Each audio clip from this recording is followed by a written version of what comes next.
Well, hello, everybody. If you notice in my voice a little bit of melancholy, it's because lost a good friend days ago. What has it been? 3 days now. And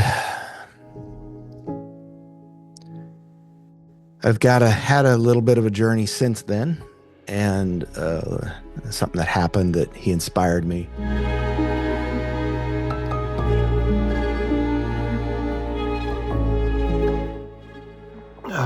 Yeah, about 12 or so miles in, thinking about Jeff. He's the weakest physical body I've ever seen, but man, so heroic. May I emulate that today in this 50K? I don't know if I can. He hung in there and was humble, listened to me and others about stay with it. All right, back to work. Roughly 6 miles to go. Oh, legs are toast, burning.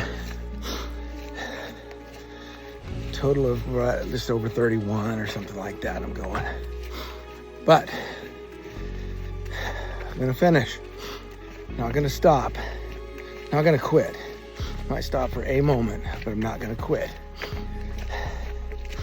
That's for sure. Keep going. Part of the purpose. About 3 miles left. Right up that trail right there. About 3 miles. Okay. I won't be quitting, that's for sure. I won't quit. My legs are tingling. Thank you, Jeff, for being on my mind all day. I know you can't hear me, but man, I appreciate you. You've been my hero over the last number of months, and I hope to be yours today. At least live like it.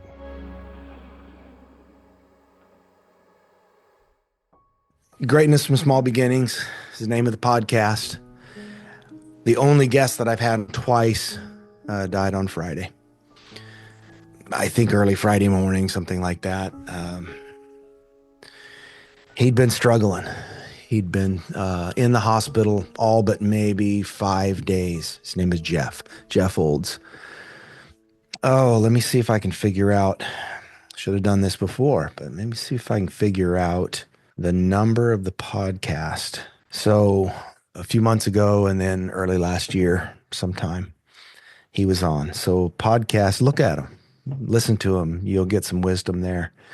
Number 76 and number 100. And there's a total of 114. But Jeff was a good friend. He was probably the most amazing part for me. He called me and my wife, mom, and dad, and he humbled himself under that position. That was not,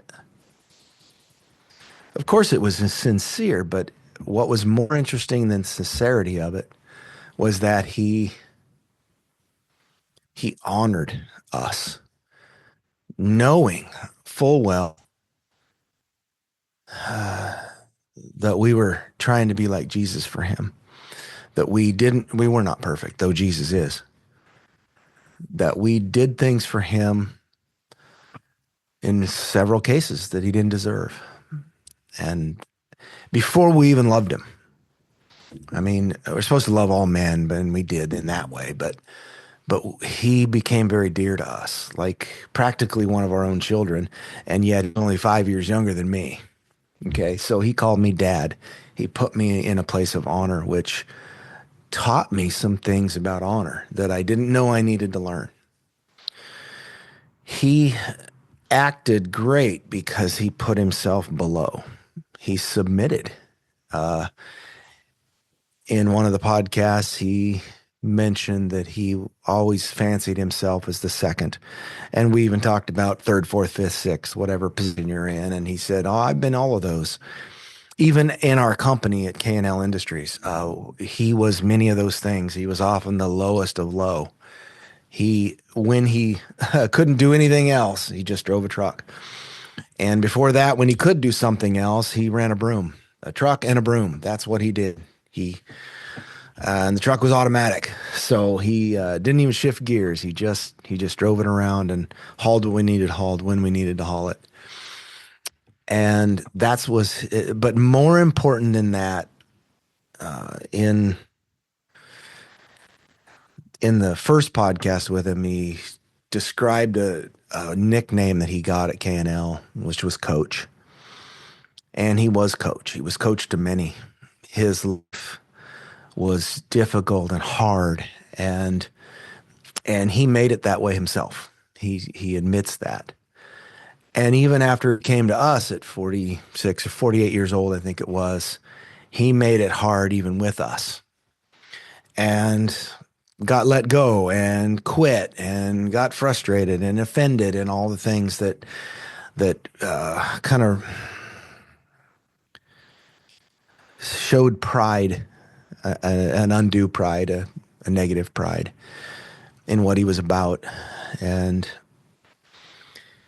he had all that going on, and it was not good, of course, and he admitted that. And watch the podcast, and you'll see, very humble man.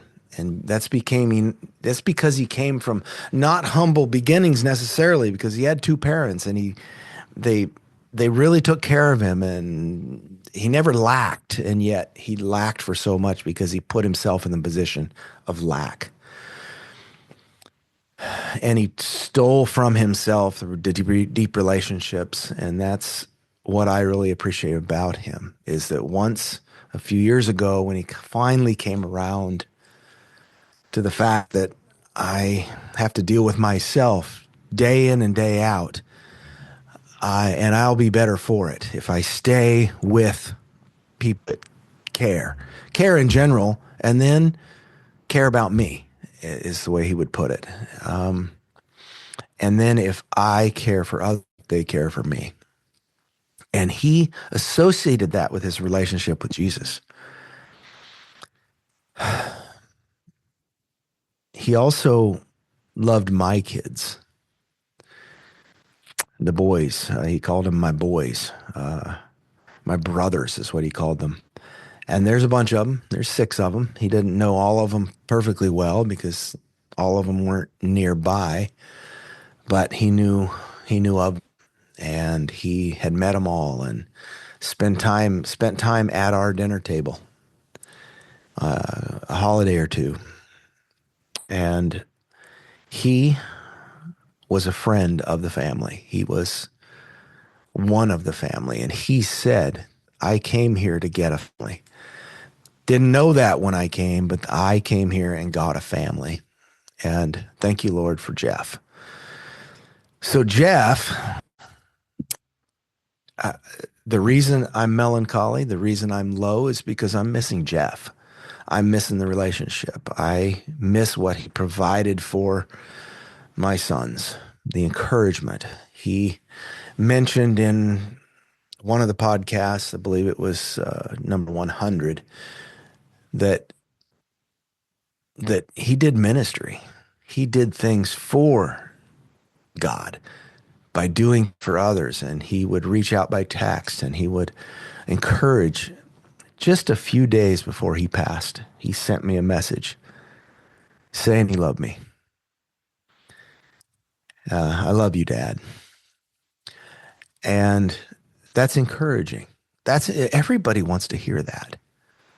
And then I realized, oh, I could do that more often for my kids, my boys, my daughter. So that's where the melancholy comes from, is that he is the example of a good friend, the example of a selfless soul. And yet, when he got here at K&L 5, 6 years ago, I don't know, was it 7? I really don't know. He records, he remembers me saying, hey man, it looks like you're like wanting to be offended. You're on the verge all the time. something to that effect. And he said, boy, that taught me a huge lesson. And it took a long time for the lesson to sink in, is what he said, but it was something that never left him. I don't remember saying that, but I cared enough to be transparent with him, like I am with all my people, all the people at KNL. And I will say I've lost that a little bit. And Jeff being in my life, and as I re-listened to episode 100, the last thing he said is to be transparent, because it's good for you and it's good for the person that's listening to you. If someone asks you a question about your life, tell the truth. Be transparent.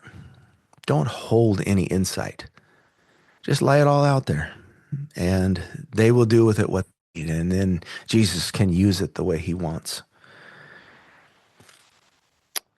The sad part is that I'm grieving is for me and for my wife. He was a dear son to us. He was a dear friend, and he prayed for us, and he prayed for our kids, and those people are precious.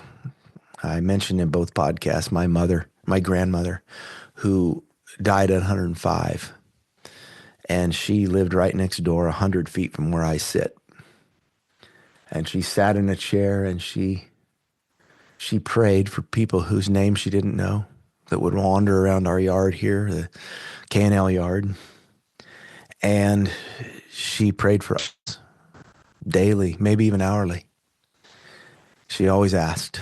And at 104 years old, I don't remember if it was when she was in her last days, she would gradually move herself out to the edge of the chair, and she'd look deep into your eyes, and she'd ask questions, and she would want to understand.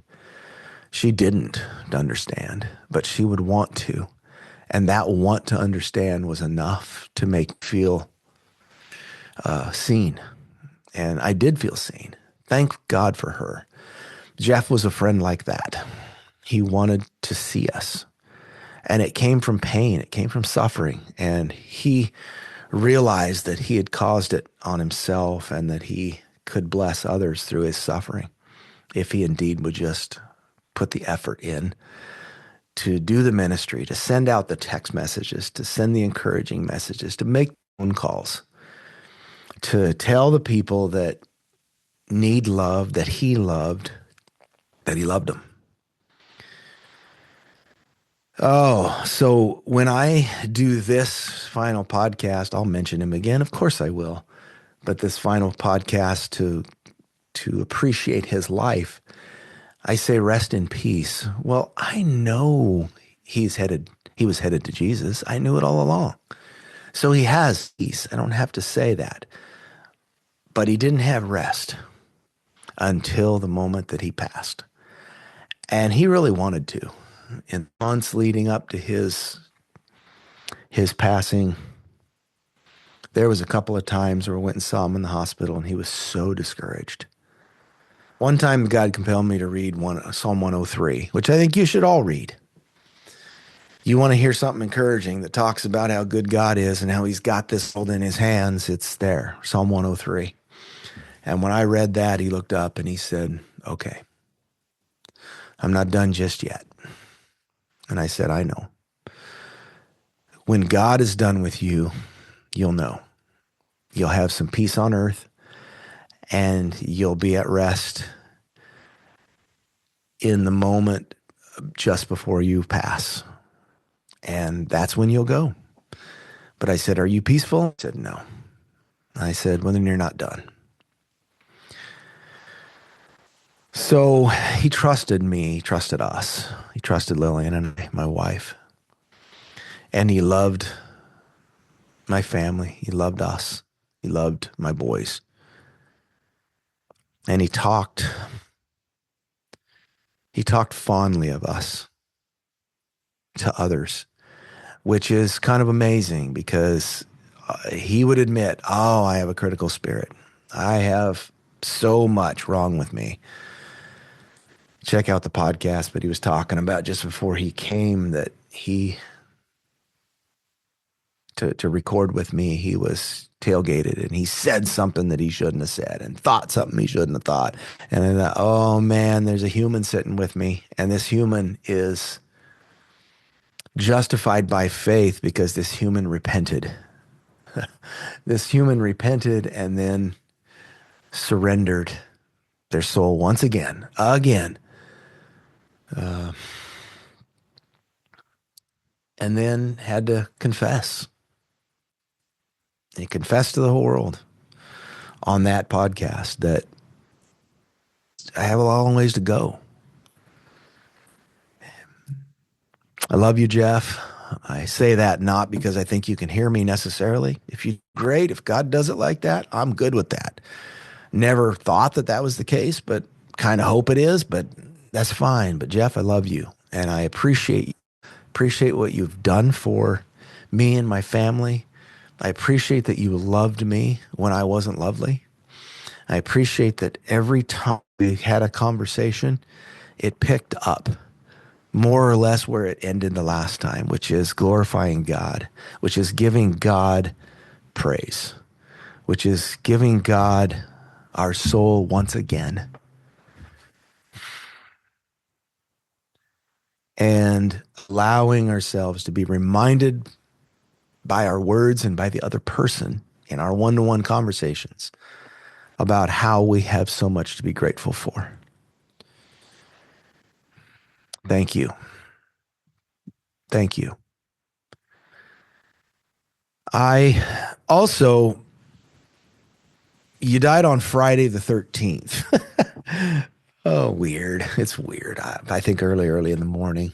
At least that's when we found out about it, was 9 or 10 o'clock in the morning on Friday, last Friday. And on Saturday, I'd already signed up, or I thought I had. I didn't, but I signed up in the moment.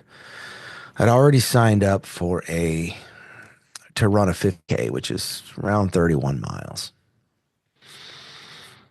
And I thought, I am not really ready for this. Actually gave some thought to backing out because of how bad I knew it was going to hurt.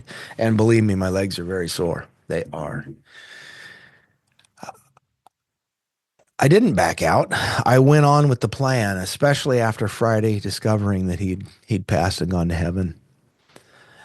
The pain that he was in, apparently dialysis causes leg pain. Maybe for everybody, I don't know, but for him, it caused extreme leg pain. He had pain all over his body, and he was perpetually uncomfortable. And he forced himself to do things like come and visit us at the office and send encouraging text messages. He forced himself to do it. And I thought, okay, I'm going to dedicate this day to him. I've run this race before. And the last time when I first got into that, we call the midpoint, although it's just past midpoint. I was ready to quit. And just before that, I was ready to quit. And I thought, man, I don't know if I'm going to make the cutoff. It was a 9-hour cutoff. And I did the math. I was like, I don't know if I'm going to make it. And I'm tired. And this is not the course I expect. And this time I didn't give it a second thought, though I was more tired, I believe, than the last time. I hurt less. Oddly, my body hurt less, but I was more tired. My legs were more tired.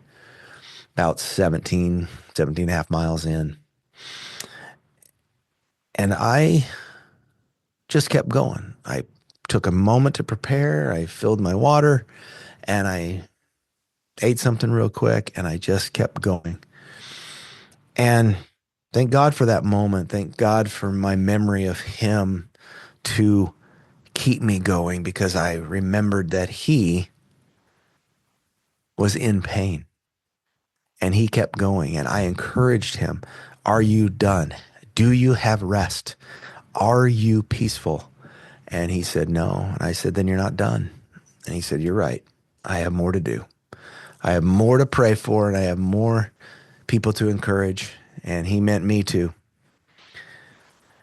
And so he revitalized and he kept going. And Heard recently an ultra runner, not a believer, I don't think, and talking recently, and he said, two things you need to remember is you need to come up with a word, and his word was outstanding. How are you doing? Outstanding. Um, Mine word is fantastic. Kind of comes from Zig Ziglar.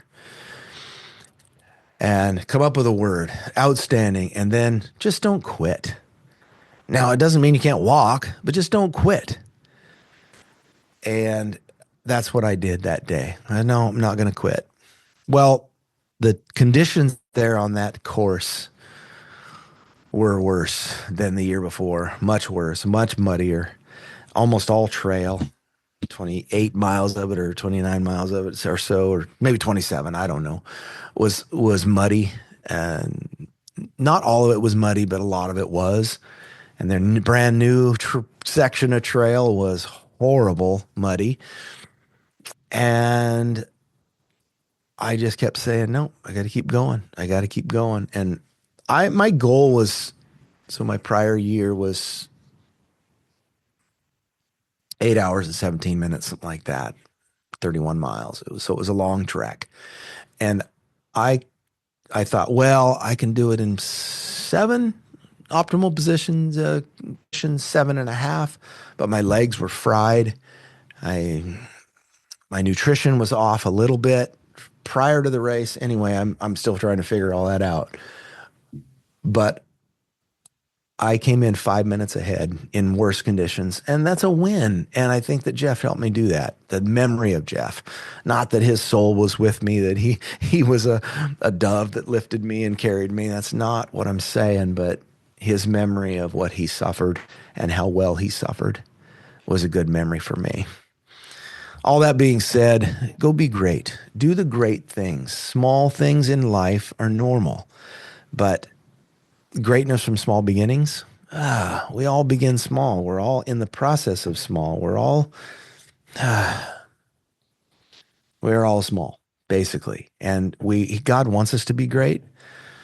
I'm looking up something that I read at the end of every podcast. So hopefully you listen to this. Hopefully you'll listen all the way to the end. Zig Ziglar said, you were designed for accomplishment. I accomplished, okay? But not by myself. You're engineered for success. Yes, I was. I have to do hard things to get there, but I'm engineered for success and endowed with the seeds of greatness. I love that. It's planted and it grows. You were designed for accomplishment, engineered for success, and endowed with the seeds of greatness. I want to thank you, Jeff, again. I don't know if you're here, and it's up to God how he deals with that. But I'm grateful for Jeff, and I'm sad he's gone. Every now and then I cry. Tears come out of my eyes, and I think about him, and I'm thinking it for me, not him. He's happy. He's doing great. He's with his Savior. He's with his Lord. He's with the King of Kings, and he's part of his team now in a way that he never could be on this earth, and thank God for that. So I don't know if I say rest in peace or just enjoy your time, because he will. He will enjoy his time. Now it's time for us to decide what we're going to do. And I believe it's to go be great. So here's my charge to you, my listeners. Hopefully you listened all the way through this, but I want you, Jeff wanted you to go be great.